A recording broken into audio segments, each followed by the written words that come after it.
What if reality wasn't as stable as we think? What if, beneath the rhythm of our daily lives, something deeper, something stranger, was quietly unraveling the seams of the world we take for granted?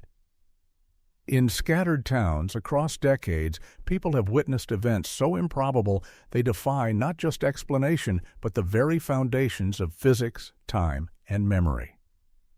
These aren't myths whispered in the shadows. They're documented, witnessed, and sometimes even recorded. And they all share one thing in common. They behave like glitches in a digital simulation. The idea sounds like science fiction, but the more you look, the more you find.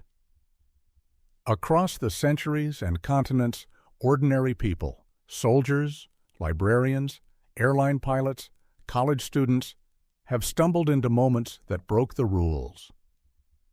Solid matter becoming transparent, time looping backward, towns resetting like computer files, people duplicated as if reality accidentally rendered them twice. In every case, the laws of the universe seem to bend, pause, or outright collapse. What makes these events so compelling isn't just their impossibility, it's their structure. Each glitch follows a pattern, mathematical, logical, almost systematic. These aren't chaotic, dreamlike anomalies. They feel organized, timed, scripted, like someone running a simulation hit the wrong command or forgot to patch a bug. And in those moments, the world pulled back its curtain, if only for a few minutes. This isn't about fear. It's about wonder, a quiet, creeping realization that the ground beneath us, both literally and philosophically, might not be as solid as we've been taught. If we're willing to look closely, these glitches don't just shake our faith in physics. They challenge our understanding of existence itself. What does it mean to be real? What defines the boundary between mind and matter, between code and consciousness? This story isn't just about mystery, it's about discovery. Over the next 13 parts, we'll journey through the most compelling, well-documented moments where reality appeared to stumble, each a chapter in a much larger, unfinished story. From teleporting soldiers to looped days, floating islands to fated people, we'll explore what happens when the system behind our world briefly malfunctions. And by the end, you may find yourself wondering not whether we're in a simulation, but how deep the code really goes. What if every déjà vu, every eerie coincidence, every unexplained moment was just the system momentarily showing us the seams? This is a story about truth, the kind that doesn't scream, but whispers. A story for those who aren't afraid to question the unquestionable. Welcome to the edge of the known world. Let's begin. It began with a soldier who blinked and found himself on the other side of the world. On October 3, 1593, Gil Perez was standing guard at the governor's palace in Manila. A loyal soldier of the Spanish Empire, dressed in his full uniform and carrying his issued musket. Perez was doing nothing more than watching the gates. Then he blinked, felt a sudden dizziness, and when he opened his eyes, he was 9,000 miles away, in the heart of Mexico City. He hadn't taken a step. He hadn't crossed an ocean. He simply ceased to exist in one place and materialized in another, right in the middle of the Plaza Mayor. Dozens saw him appear, no carriage and no fanfare, just a soldier suddenly standing there, confused but upright. The authorities arrested him immediately. A deserter, they assumed. A spy, perhaps. But Perez was adamant. He had no idea how he'd arrived in Mexico. He recounted in perfect detail the events that had just occurred in Manila, including the assassination of the governor, news that wouldn't reach Mexico for months. No one believed him until the next ship from the Philippines arrived. Every fact Perez had shared was confirmed. Witnesses in Manila claimed he had vanished without a trace on the very same day. Somehow, impossibly, he had crossed the Pacific Ocean instantaneously. But what haunted those who spoke with him wasn't just the journey, it was how he described it. He said he felt reality flicker, like a film pausing and restarting. For a moment he could see both Manila and Mexico City as if standing between two open doors. He said it felt like the air had opened, a doorway in space itself. Then, just as quickly, he was somewhere new. The Spanish Inquisition launched an investigation. They found no signs of madness, no suggestion of fraud. Official records were kept in the Vatican, where they remain. To this day, the event is considered one of the most well-documented cases of spontaneous human teleportation in history. Modern analysts have mapped the geographical coordinates of Manila and Mexico City. The two locations form a precise arc across the Earth's surface, a great circle route, as if plotted by a navigation system. It's not random. It's mathematical, like the universe followed an invisible set of rules to move one object cleanly from point A to point B. Perez didn't stumble through time. He didn't wake from a dream. He was copied, pasted, relocated, without error, without delay. His story remains unchanged after more than 400 years, its details confirmed by history, geography, and eyewitness accounts. If we are living in a simulation, this is the kind of glitch you'd expect to see. Not chaos, but logic. A misplaced file, perfectly transferred to the wrong folder. In a world governed by code, space is no longer an obstacle. It's just data. And data, as we know, can be moved. Gil Perez never learned how or why it happened. But his journey, as impossible as it seems, marked one of the first cracks in the illusion. A place where the rules of our world suddenly gave way to something deeper, stranger, and far more calculated. It was a clear morning in Taos, New Mexico. August 4th, 1969. The sun hung low in the sky, and the town moved at its usual sleepy pace. That is, until gravity decided to take a break. At precisely 10:47 a.m., Maria Santos was hanging laundry behind her adobe home when something strange happened. A wet sheet slipped from her hands, but instead of falling, it floated upward, twisting slowly in the air like a ghost freed from its chains. She stared, disoriented, unsure whether to laugh or scream. Within minutes, phones rang across town. People poured into the streets, pointing, shouting, watching as the most fundamental law of nature quietly unraveled. Objects floated, water ran uphill, and children leapt into the air and didn't come back down right away. They hovered, laughing, terrified, thrilled. It was as if the whole town had suddenly been transported to the surface of the moon, or into a dream. Dr. Richard Morrison, a physicist visiting from California, happened to be there. With no lab and no instruments, he used what he could: notebooks, coins, fruit from a vendor's stand. His conclusion was stunning.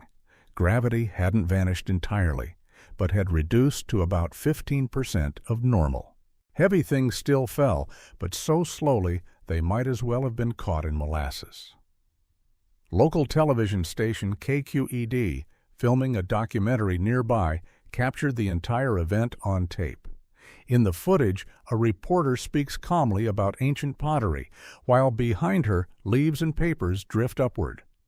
A boom mic floats gently past the camera.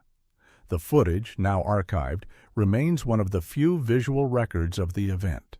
Then, just as suddenly as it began, it stopped. 17 minutes after the first report, at exactly 11:04 a.m., gravity snapped back to normal. Everything suspended in mid-air, trash bins, garden tools, even a few unlucky cats, plummeted to the ground. The crash could be heard across town. Injuries were minor, but the psychological impact lingered far longer. Even more puzzling was the boundary of the effect. The gravity anomaly formed a perfect circle, exactly 2 miles wide, centered on the Taos town plaza. Outside of it, physics marched on, undisturbed. Inside, reality had taken a brief, bewildering vacation. Theories ranged from electromagnetic disturbances to experimental aircraft to mass hallucination, but nothing could explain the physical evidence: video footage, eyewitness reports, injuries, and the consistent measurements taken by Morrison. The government arrived quickly.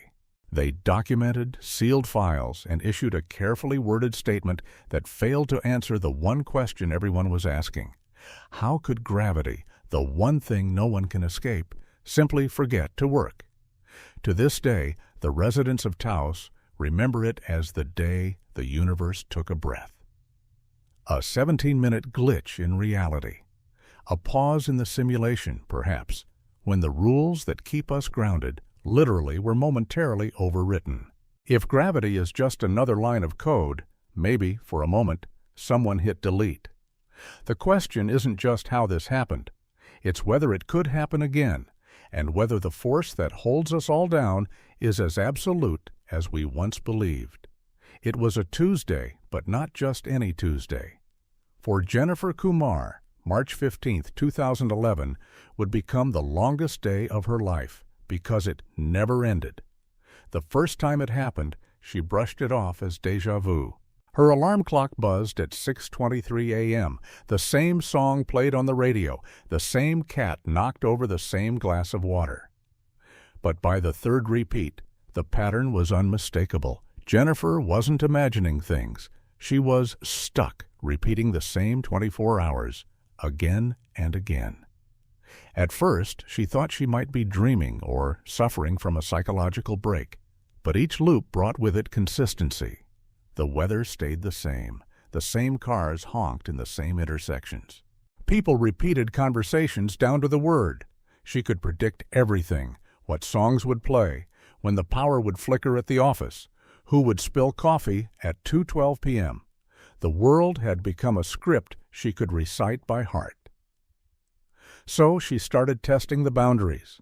On loop 12, she called the police to report a car crash she knew would happen. They laughed until it did. After that, they started taking her calls seriously. The loops offered her time, an infinite well of time. She read entire libraries, learned Italian, memorized the works of Shakespeare. She lived the same day, but used each version to grow. Her body reset each morning, but her mind moved forward. Each morning, she awoke with more knowledge, more memories. On loop 23, she convinced a skeptical physics professor named Dr. Sarah Chen to help. Together, they devised small experiments to test the world's consistency. Seismic monitors, radiation sensors, even synchronized watches. Everything reset, except Jennifer. Then, during loop 31, she discovered something even stranger. She could manipulate time within the loop. If she focused, she could stretch moments, extend her lunch break to feel like hours while only minutes passed on the clock. It wasn't just memory that stayed with her. Somehow, she was becoming part of the mechanism behind the loop itself. But the most jarring moment came during loop 45, when she met Frank Rodriguez. He, too, was caught in the loop, though only for 3 cycles. They compared notes. Their experiences matched. And they realized something chilling. The loop was growing, pulling more people in. On loop 47, they decided to break it. Together, they performed a precise sequence of events, visiting specific places at exact times, interacting with key people, saying scripted words. As the clock struck midnight, something shifted. The world exhaled. On March 16th, Jennifer awoke. It was Wednesday. The loop had ended. She still remembered everything, every conversation, every repetition, every insight. Dr. Chen's final report labeled it a localized temporal anomaly, but she ended with a line that still echoes. Time might not be a straight line. It might be a loop, a file, or a program. And sometimes, like any program, it crashes. Jennifer Kumar's Long Tuesday offers something more than mystery. It offers a blueprint, a glimpse into a world where time isn't fixed, but flexible, and where consciousness,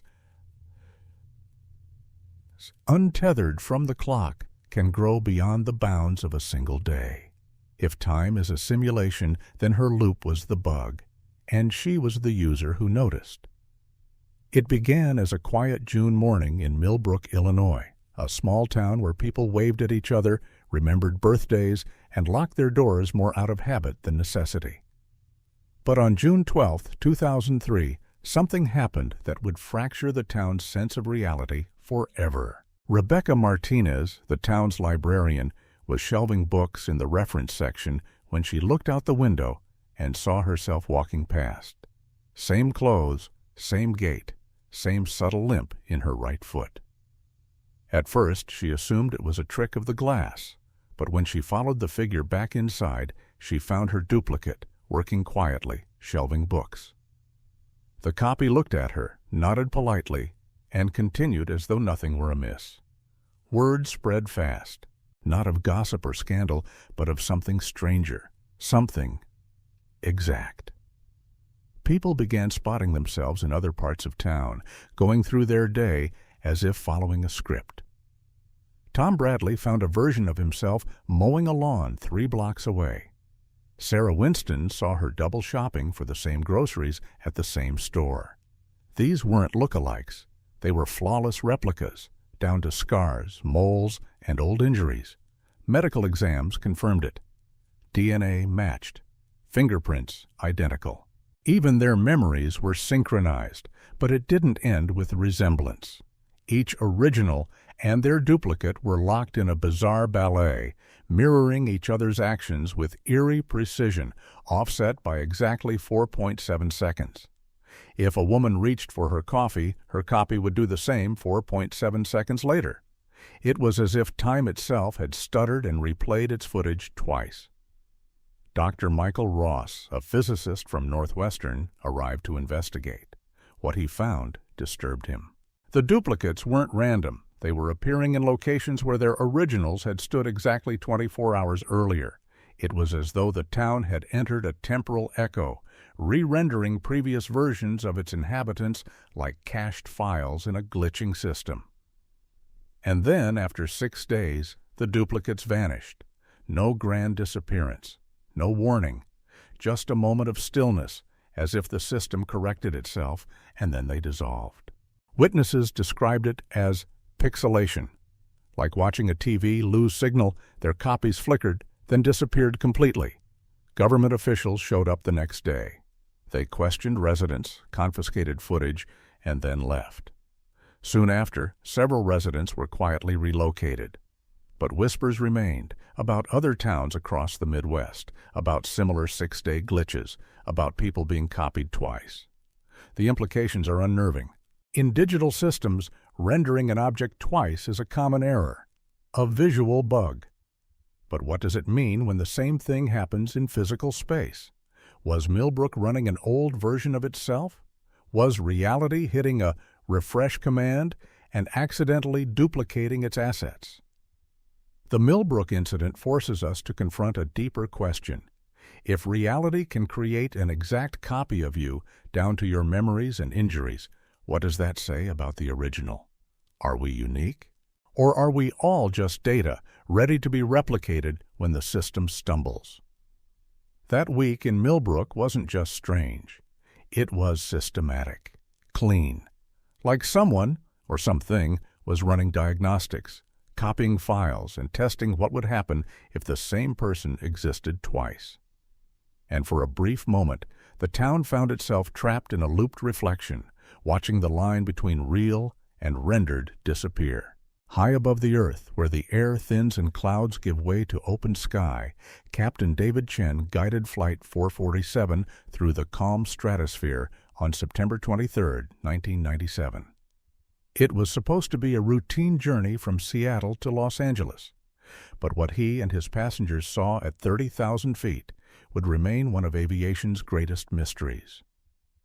Ahead, suspended in midair, was a landmass, an island the size of Manhattan, floating motionless in the sky, not a cloud, not a mirage.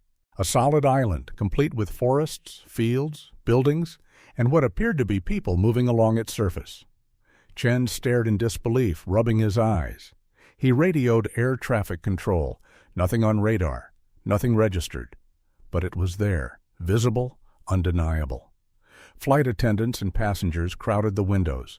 Through binoculars, they saw what resembled a medieval village. Smoke drifted from chimneys. Figures walked along cobbled streets. Some appeared to pause and point toward the aircraft. One even waved. Photographs and camcorder footage captured the scene. The island wasn't translucent or faded. It cast a shadow on the clouds below, solid, three-dimensional, and real. Trees swayed in an invisible breeze. Roads wound through cultivated fields. It looked like something out of a fantasy novel, except it was real, and it was flying. As the plane approached, Chen cautiously altered course for a closer look. The island remained still, unmoving. Then, without warning, it vanished.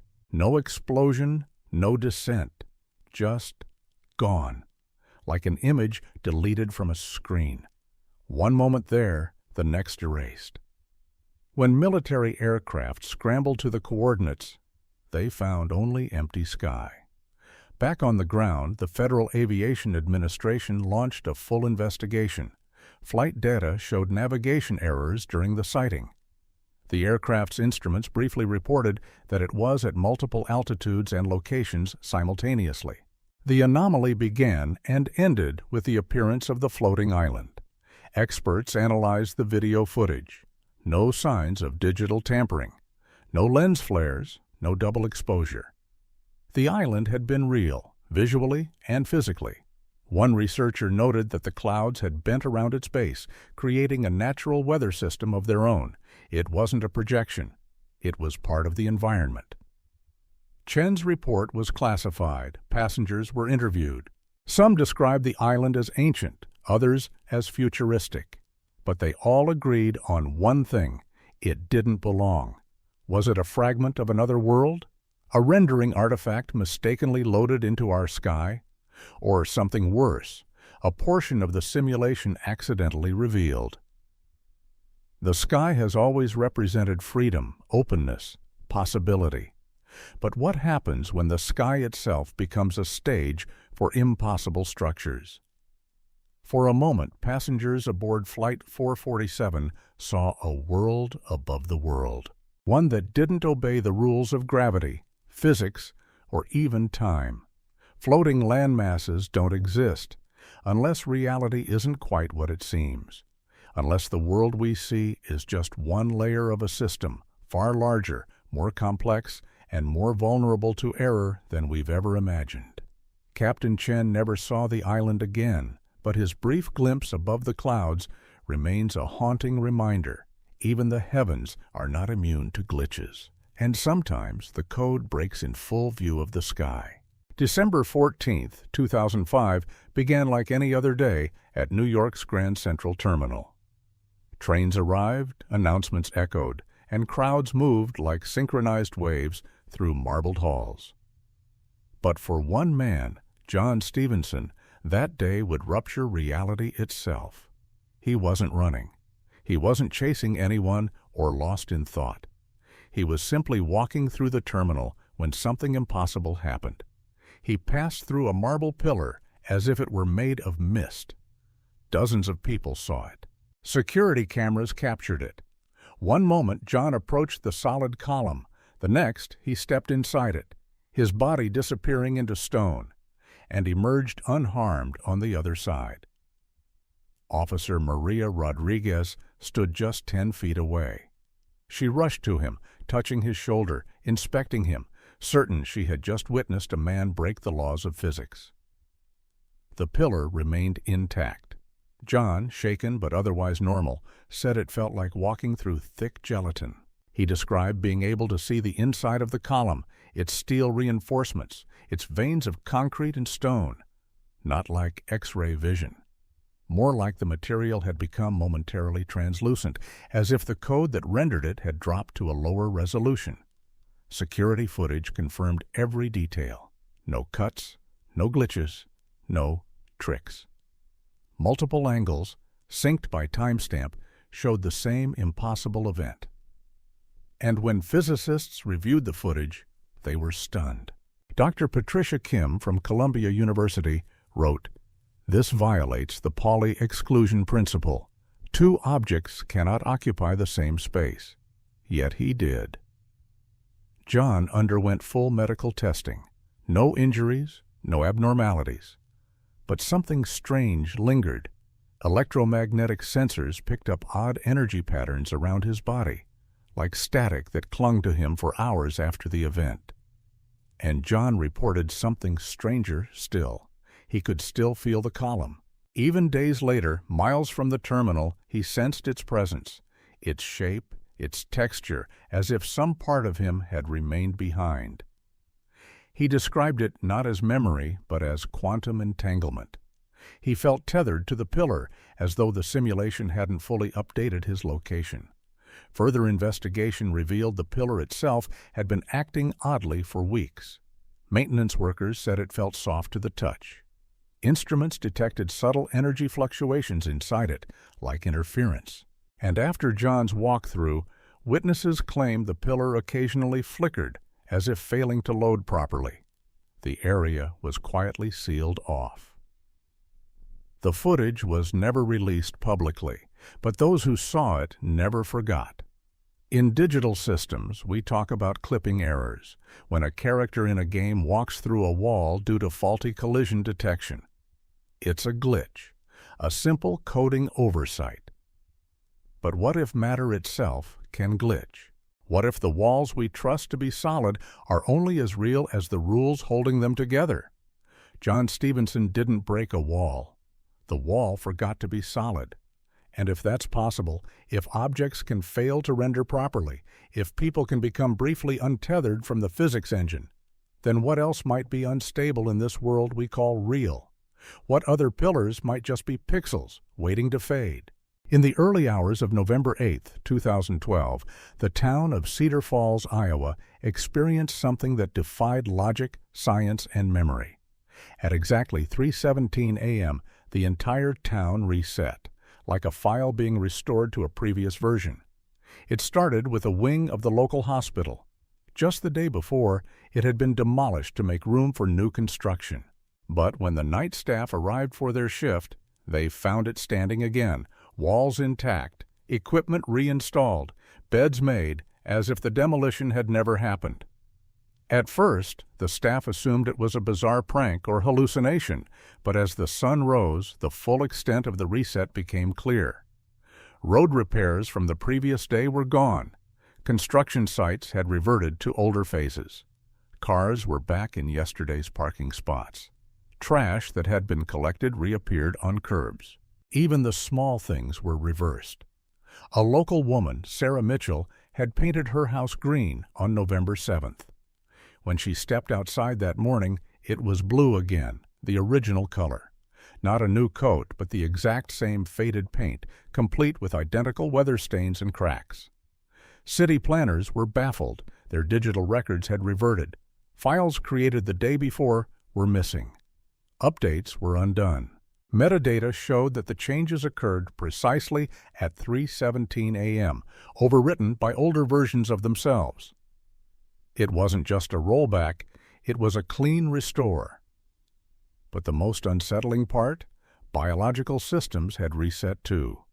Plants that had been trimmed regrew overnight. Cuts and bruises vanished. A boy who had broken his arm on November 7th woke up fully healed, with no memory of the injury. The reset was surgical. Only the areas within Cedar Falls' official town boundaries were affected. A construction project that stretched into neighboring Waterloo showed a perfect dividing line. Half restored, half unchanged. As if someone, or something, had drawn a box around the town and hit undo. Dr. Jennifer Walsh, a temporal physicist brought in by state officials, called it a reality checkpoint. "It's as though our world maintains backups," she wrote in her report, and for reasons unknown, Cedar Falls was rolled back to a version saved 24 hours earlier. Government agents arrived quietly. They interviewed residents, gathered samples, took photographs, and then they left, offering no explanation. Rumors emerged of similar events in other small towns. Always at 3:17 a.m., always undoing exactly 24 hours of reality. And always leaving behind the same eerie feeling that time had been overwritten by something more powerful than memory. In the digital world, we rely on backups to restore order after a crash, a corrupted file, a system failure. Could reality work the same way? Could the universe have a built-in version control system? And if so, who's running it? For Cedar Falls, that night was more than strange. It was precise, silent, and total. Not a natural disaster, not a miracle, but a controlled rollback, a glitch perhaps, or a maintenance protocol. A reminder that time, as we experience it, might not be as linear or as permanent as we think. Because in Cedar Falls, the past didn't stay in the past. It reloaded. On April 22, 2008, downtown Bakersfield, California, became something it had never been before, a window into the architecture of reality itself. It began around 2:30 p.m. when Maria Santos, walking near the Kern County Museum, noticed something strange. The facade of the building wasn't solid. It flickered, switching between its normal appearance and something else, something skeletal. She wasn't alone. Within minutes, people across 4 blocks began reporting the same phenomenon. Buildings appeared as translucent blueprints. Streets shimmered in geometric grids. Cars, lampposts, and even people flickered into forms that looked like digital wireframes, the raw structure beneath the surface. Not metaphorically, literally. Photographer Alex Chen happened to be in the area. He documented the anomaly extensively, capturing stunning images of buildings rendered in glowing lines and wireframe cubes. The photos showed support beams, HVAC systems, wiring, all exposed as if the outer world had been peeled away. The most chilling details? It wasn't just buildings. People were affected too. Some briefly flickered into wireframe representations of themselves, showing skeletal systems and unknown internal structures, shapes that didn't match any known human biology. The effects spread outward in perfect concentric circles from the museum, like ripples. One block, then the next, each one entering this bizarre, transparent version of itself. It looked like a rendering engine stalling, like the software behind reality was loading slowly, one polygon at a time. And then, 47 minutes later, it stopped. Everything snapped back to normal. Instantly, as if someone had pressed render and the world completed its load. The buildings regained their color, their texture, their solidity. The people returned to flesh and blood, at least as far as anyone could tell. Experts from UC Berkeley were called in. Dr. Robert Kim, a computer graphics expert, was among the first to analyze the photos. His conclusion? The images followed exact conventions used in 3D modeling software. Not approximations, precise alignment with how computers render environments before adding surface textures. But this wasn't a simulation, was it? This was a city, a real place. And yet, for nearly an hour, Bakersfield had behaved like a computer program failing to load properly. The event remains officially unexplained. The government attributed it to a localized atmospheric anomaly, whatever that means. But the residents of Bakersfield know what they saw, and those who witnessed the wireframe world describe it the same way: structured, geometric, digital. What's more troubling than the visuals were the revelations hidden inside. Some buildings had internal frameworks not listed in architectural plans. Some human wireframes displayed networks that didn't match known anatomy. Like hidden subroutines running beneath the skin. If our world is rendered, built in layers from code to form, then the Bakersfield glitch was a rare peek behind the curtain. A moment when the visuals lagged and we saw the scaffolding beneath the illusion. Maybe it was just a hiccup. Or maybe it was the simulation reminding us that what we call reality is only skin deep. And beneath it lies something stranger. Lines, grids, code. For those 47 minutes, Bakersfield didn't just feel unreal. It looked like it was waiting to be finished. On July 7, 2016, the Riverside shopping mall in Phoenix, Arizona, turned into something unrecognizable, not because of a renovation, not because of a fire or storm, but because it began disappearing systematically, silently, and in full view of hundreds of people. At 11:43 a.m., shoppers first noticed merchandise vanishing, not stolen, not removed, just gone. Items faded out of existence, starting from the edges inward like files being deleted from a screen. First it was decorative plants and sale signs, then shelves, then entire racks, then sections of flooring. Security guard Robert Martinez was patrolling the food court when he saw chairs and tables dissolve in sequence. It was like watching someone clean up a game, level one object at a time, he later said. You could almost predict what would disappear next. And it wasn't just things. People, too, began to vanish. A woman talking on her phone suddenly flickered, then vanished without a sound. No panic, no scream. Just gone. Oddly, no missing person reports followed. It was as if the system had erased not only the people, but everyone's memory of them. Surveillance footage showed the same erasures, but instead of a person vanishing on camera, the footage simply showed empty space, as if the individual had never been there at all. Time continued. Conversations flowed, but the subject was missing, cleanly edited out. Dr. Angela Foster, a quantum physicist from Arizona State, arrived mid-event. She noticed a disturbing pattern. The deletions followed a clear hierarchy. Non-essential decorative items went first, then structural redundancies, then people who weren't engaged in any key interactions. It was as if the system managing the mall was clearing cache, freeing up resources. At one point, a decorative fountain disappeared from the mall's center. Within seconds, the surrounding tiles realigned themselves to fill the space. No broken edges, no seams.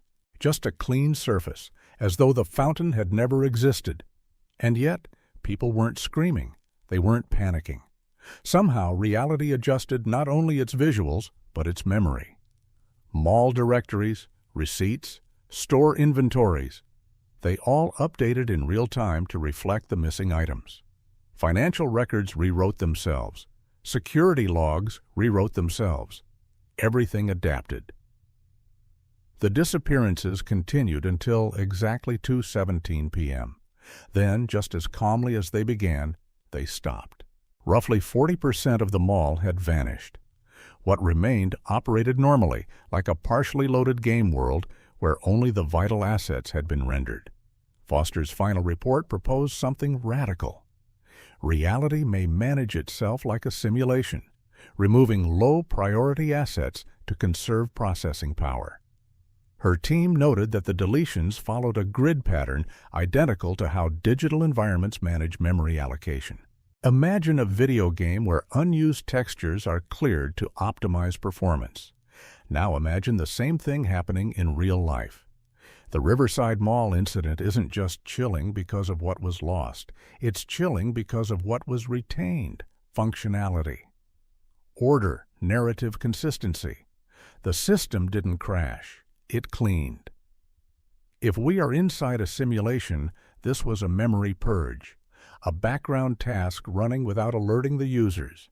And for those who witnessed it, the realization was as haunting as the silence it left behind. Nothing we see, not people, not places, not even ourselves, is immune to deletion. The code can decide at any moment what stays and what goes. On March 3, 2019, the streets of Burlington, Vermont, fell into a rhythm that was too perfect, too precise. College student Emma Rodriguez was the first to notice. At first, she thought she was imagining things, people walking in circles, saying the same things at the same times. But then the pattern repeated, again and again. The town had become a loop. Rodriguez observed a businessman check his watch at exactly 12-minute intervals at the same street corner. A woman window shopped using the same phrases, down to inflection. An elderly man fed pigeons with mechanical repetition, every breadcrumb identical in timing and motion. She recorded it all. The behavior wasn't coincidental, it was programmed. For 6 days, approximately 200 residents moved through the town like scripted characters. Conversations were limited. Responses felt hollow, like audio clips played on command. When confronted with video footage of their repetitive actions, they responded with robotic phrases like, "Just doing my normal routine," in flat, expressionless voices. This wasn't about memory loss. Their bodies were moving on tracks, literally. Security footage revealed that these individuals walked along invisible paths that never intersected, as if guided by collision avoidance software. No accidental bumps, no unexpected pauses, just fluid, perfect choreography. Dr. Sarah Chen, a behavioral psychologist from the University of Vermont, conducted EEG scans. What she found was even more unsettling. The affected individuals shared identical neural rhythms, patterns not known in human biology. It was as if their consciousnesses had been synchronized, overridden by some external process. Despite normal vital signs, their minds were not their own. For the duration of the event, the same number of people remained in the loop. No new participants, no dropouts. And then, without warning, on the 7th day, everyone returned to normal. The loops stopped. The patterns broke. The people, confused, had no memory of their behavior. Their brains, once synchronized, returned to unique, varied patterns. Individuality re-emerged. But the data was clear. For 6 days, they had been functioning like NPCs, non-player characters in a game. Rodriguez continued her research and found that similar events had occurred in other college towns across New England. Always 6 days, always around 200 people, always the same signs of scripted behavior. What causes this glitch? Was it a test? A reset? Or did the system simply need to simplify its environment, reducing some of its characters to placeholder routines while it handled something bigger behind the scenes? In gaming, NPCs are used to create the illusion of life. They walk, talk, move, sometimes convincingly. But they are not aware. They do not change. They are background noise for the player. What happens when we become the background noise? The Burlington glitch wasn't terrifying because people acted strange. It was terrifying because they didn't realize it. Their minds had been dimmed, their free will swapped out for looped code. And when they returned, they couldn't tell you what had changed. If our reality is a simulation, then the NPC glitch was a moment where the curtain fell, and for 6 days, 200 souls became scripted routines in a program too vast to question. And maybe, just maybe, it's not the only time it's happened. Throughout history, stories of the impossible have been passed down, sometimes dismissed, sometimes hidden. But what happens when they don't fade into folklore, when they are documented, photographed, even measured? The 10 glitches we've explored so far all share one haunting truth. They behaved like bugs in a digital system. These weren't myths. They were witnessed, analyzed, filed away in government reports. From teleporting soldiers to buildings flickering into wireframe, each event followed patterns too precise to be called coincidence. And what makes them so compelling isn't the mystery. It's the consistency. Take the teleportation of Gil Perez. Not a random jump, but a clean navigational transfer. The floating island, complete with shadow and self-contained weather, vanishing on cue. The 6-day loops, the NPC behaviors, the duplication delays. Each incident followed mathematical precision, often to the second. In physics, anomalies are often messy, unpredictable, but these weren't. These were clean, structured, like a program running into predictable memory errors. The reset towns? They reverted with digital-level detail. Trash back in bins, paint reversed, documents overwritten. Not forgotten, rewritten, like a computer restoring from a backup, time-stamped and precise. Then there's the gravity anomaly in Taos, a perfect 2-mile radius. A 17-minute window. You don't find that kind of symmetry in chaos. You find it in code. And if you think about it, code is everywhere now. We simulate everything, from weather systems to entire cities, down to the physics of falling leaves. If we can build simulations that mirror reality, what's to say reality wasn't built the same way?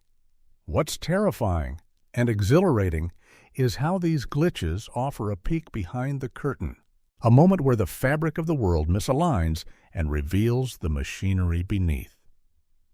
Most of the time, our senses filter the noise. We believe in continuity. We believe in gravity, time, space, and identity. But what happens when those constants stutter?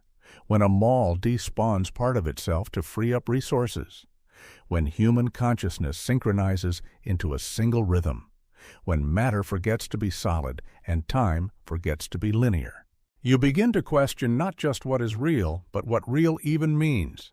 And perhaps that's the true value of these stories, not in proving a simulation, but in shaking our certainty, in reminding us that what we perceive as fixed may be nothing more than well-rendered illusions held together by logic we barely understand. There's no need to panic. If we are in a simulation, it's stable enough to let us live, love, learn, and build civilizations. But it's not flawless, and every so often we catch a glimpse of the seams. Whether these glitches are the result of bugs, maintenance routines, or experimental variables doesn't change what they show us, that the universe may be far less material than we assumed, and far more intelligent. These moments are not just anomalies, they are reminders. Reminders that we are passengers in a system that may not be random nor entirely real, and that somewhere behind the visuals and vibrations and rules we are walking through code. So what does it mean when reality malfunctions? When the laws of physics, time, identity, and space momentarily forget themselves? It means we might be looking at something bigger, a structure far beyond our senses. And when that structure falters, it doesn't fall apart like a collapsing building. It flickers, reboots, rewinds, like software. Think of Jennifer Kumar's 47 Identical Tuesdays. Not a dream. Not madness, but a loop, a program running the same sequence until a condition was met. She wasn't stuck in time. She was inside a subroutine, or the floating island seen by Flight 447, complete with trees, people, and shadows. Something that detailed doesn't just appear by accident. It loads like a rendered asset in a complex simulation, briefly visible before being cleared from memory. Or the duplicate people in Milbrook, copies of human beings rendered with such precision that even their injuries matched. But why? Perhaps a backup process. Perhaps a test. Or perhaps the system was reverting to a cached state, unsure which version to keep. Even the reset in Cedar Falls wasn't a chaotic time reversal. It was controlled, limited to a boundary, accurate to the minute, as if someone restored a town to a previous save point, with no alert, just a quiet reboot while the rest of the world slept. These stories, scattered across decades and geography, shouldn't connect. And yet they do. Not through myth, but through code, through digital patterns, through behaviors more familiar to programmers than to physicists. We're not saying reality isn't real. We're saying it may be real in a different way, a deeper, programmable way. Imagine consciousness as an interface, matter as a texture, time as a looped timeline file. And glitches, they're not ghosts or miracles, they're system events, errors, tests, optimizations. It's unsettling, yes, but also empowering. Because if we're part of a system, then we're not accidental. We're intentional, built, maintained, observed perhaps, but not abandoned. And glitches, they may not be flaws. They might be windows, a moment where the world forgets to hide its code, where the rules bend not because they're broken, but because they're being rewritten. Each glitch we've examined whispers the same thing: that reality is editable. And if it is, then who's editing? Are we alone in this system? Are we part of it? Or are we ourselves functions in the code, running routines written long before we were born? Perhaps the most haunting thought isn't that we're in a simulation, it's that we've always been in one, and only now are starting to notice. In the end, all of these events, teleportations, time loops, vanished objects, duplicate people, converge on a single quiet question: what is reality? Not what it looks like, not what we've been told, but what it truly is beneath the surface. The stories we've explored don't scream for attention. They whisper. They nudge at our certainty. They leave behind footprints, not of chaos, but of structure. Glimpses of a world that behaves not like the cosmos, but like code. Teleporting soldiers and reset towns. Wireframe buildings and phase walkers. Each one hints at a universe that isn't infinite and organic, but bounded and procedural. One with logic, with versions, with updates. These aren't fairy tales. They're observed, recorded, sometimes even measured. And yet they remain on the fringe, not because they're false, but because they're frighteningly consistent. If we are in a simulation, we're not in a cage. We're in a world designed to feel limitless, one that allows for meaning, emotion, connection. A world that runs well, most of the time. But every system has its limits, and when those limits are reached, it glitches, it re-renders, it rewrites. Not out of malice, but out of necessity. And we? We are the witnesses, the observers, perhaps even the variables being tested. The more you look, the more you see it. Not in grand events, but in tiny stutters. A repeating street light flicker, a face you swear you've seen before. The feeling that time is bending around a memory. These aren't proofs, but they are clues. The truth is not that we're trapped in a computer.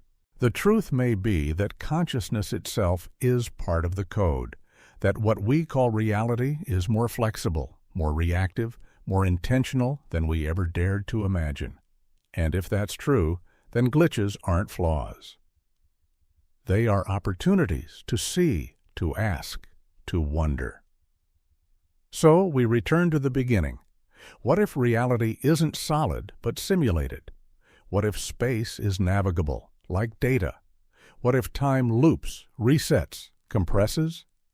What if people can be copied, memories rewritten, physics adjusted? What if the world isn't breaking down, but breaking open? There may never be confirmation. No flashing message on the skybox. No menu screen behind the stars. But we don't need those. We only need to notice, to observe, to remember the moments when the rules slipped. The glitch is not the error. The glitch is the message. And maybe, just maybe, it's waiting for us to respond.